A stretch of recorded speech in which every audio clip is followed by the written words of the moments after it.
Hi, and welcome back to the start of another reading vlog. This is vlog 11, I think, of the year.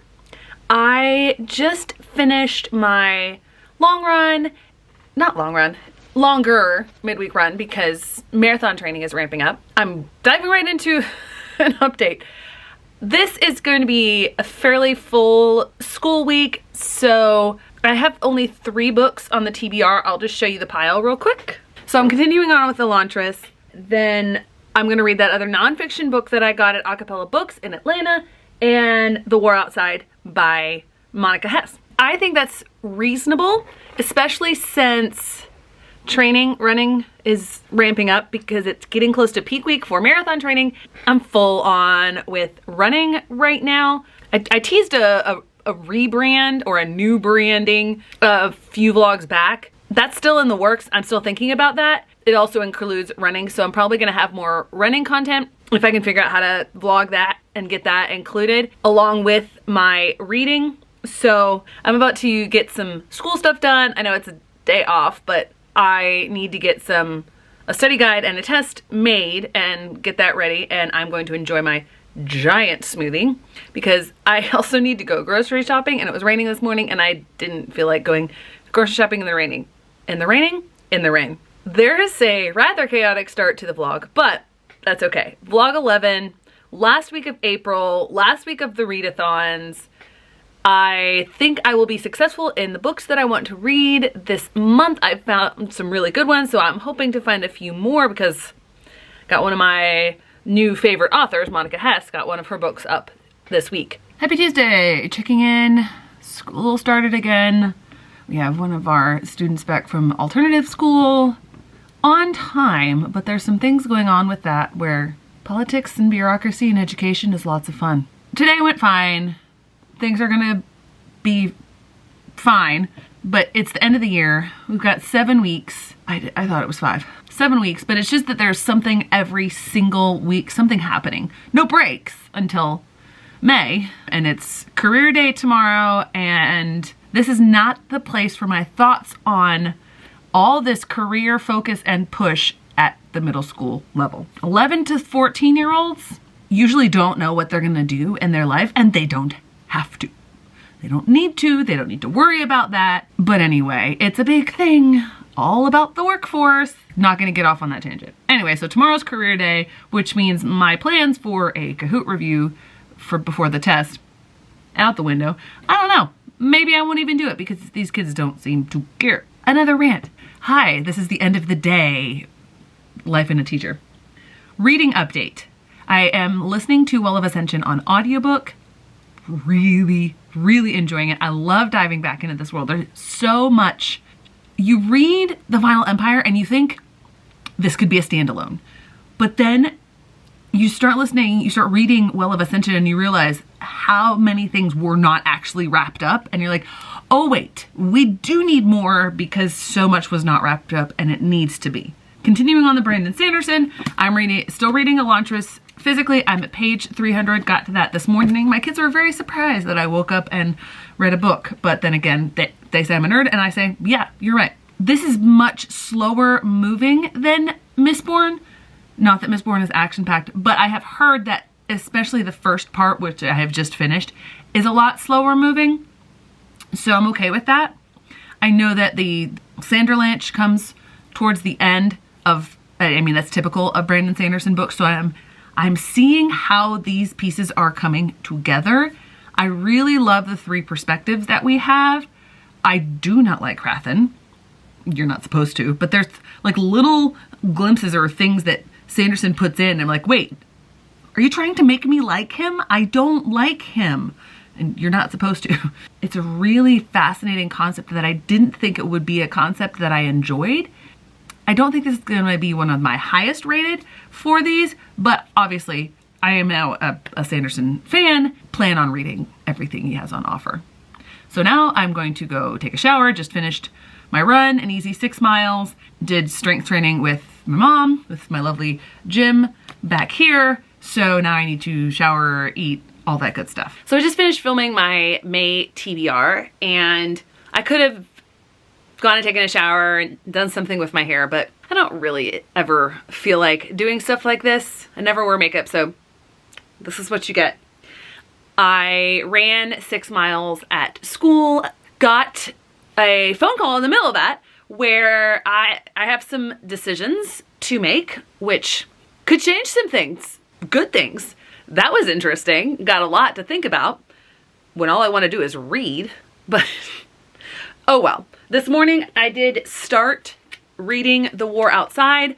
I am going to use this as a 5-star prediction to fulfill a quest for Magical Readathon because I have loved Monica Hess's writing so much. I may have already mentioned that.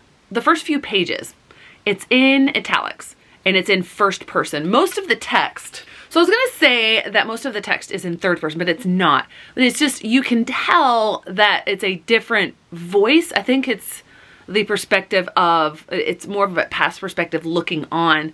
You get the idea that these women, these girls become friends, sort of, but you're not sure, especially with what is set up in the first 2 or 3 pages, because you get a perspective from both characters. I forget which came first. I'm really intrigued by it. The only problem for me this morning was, again, I was super sleepy and it took me forever to get through 50 pages, but I hope to dedicate some more time when I am more awake. So that is my update. I have got to clean the mess that I have. I took a thumbnail and then the books sort of just collapsed.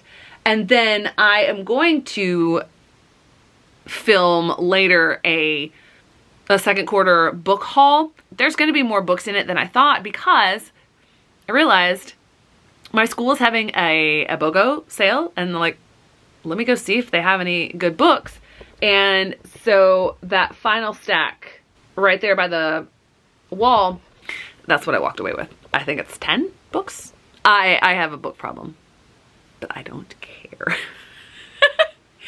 So that's Thursday. I've got to get stuff cleaned up and ready. Why did I say ready? I don't have to get things ready for anything. I'm just rambling now, so I'm gonna end this update here. So updating you from my typical spot, it is now about 4 in the afternoon on Saturday. I didn't end up reading any of Well of Ascension on the way down to the half marathon that Mom and I ran this morning.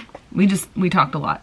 So instead, I took this book with me, and when we got to the hotel, I finished this book. I kept falling asleep, but I mean, I was laying in bed reading it. I see everything that I love about Monica Hess's writing in this book, but it's very clear that this is her first book.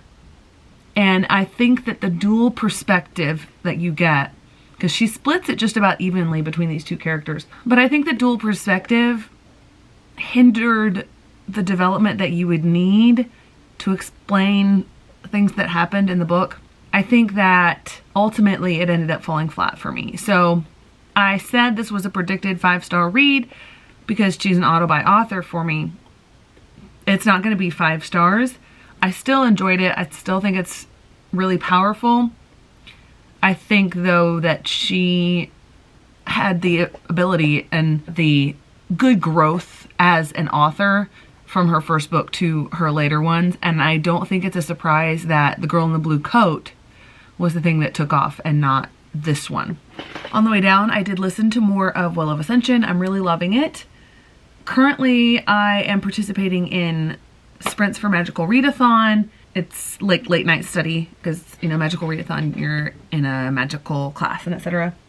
Magical school. But where I am, it's still obviously daylight, but G from Book Roast lives in the UK.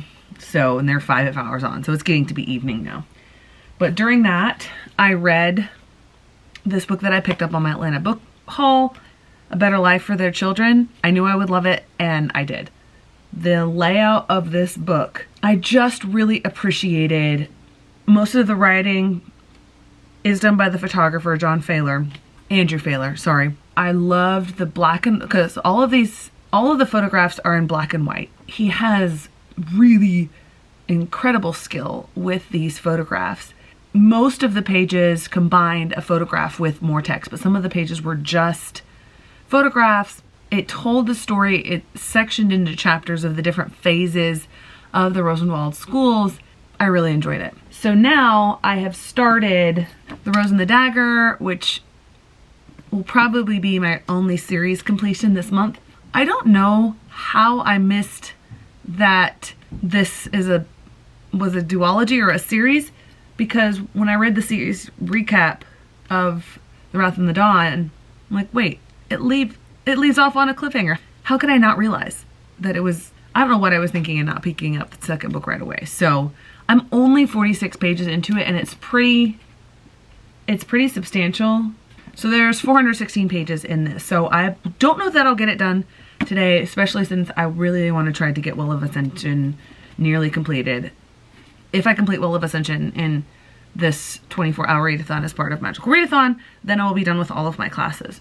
I'm gonna go get my dad's Switch and play Pokemon while listening to Will of Ascension. So I'm back to wrap up the vlog. I still have about half the day, so I probably will finish the audiobook that I'm listening to, although I might not finish it. But I picked up a Polar Fantasy. It's a very young middle grades or children's book fantasy. I just picked it up because it was Polar Fantasy, quick read, get some extra points in. I don't remember how much I have left, but I'll probably get through it pretty quickly. I don't expect to have rave reviews or whatever. It's just to get points for it's gone. But I did just finish The Rose and the Dagger. While I really enjoyed it, part of my enjoyment suffered from the fact that it's been a while since I read The Wrath and the Dawn. I enjoyed it. It's probably going to end up being a middle of the road book for me. It's so YA fantasy romance heavy, very tropey, very happily ever after, even with some moments that made me gasp. Nice read, pleasant, enjoyable, good way to spend a Sunday afternoon. So this is going to be a short vlog. I mean, I expected it to be with the way that the end of the year tends to be. And I did mention earlier that this week, the week in the vlog was the last week of April. It's not. The next vlog will be the last week of April. I don't know what I was thinking. I am on track to finish my April TBR because I literally have only these two left for my April TBR. This one is short enough that I'll probably finish it through the week next week. We shall see how much farther I get. I have had some interesting reads this week, and I'm just really excited about the amount of things that I'm reading and how I'm enjoying them. So thanks so much for watching. I hope to see you in the next one.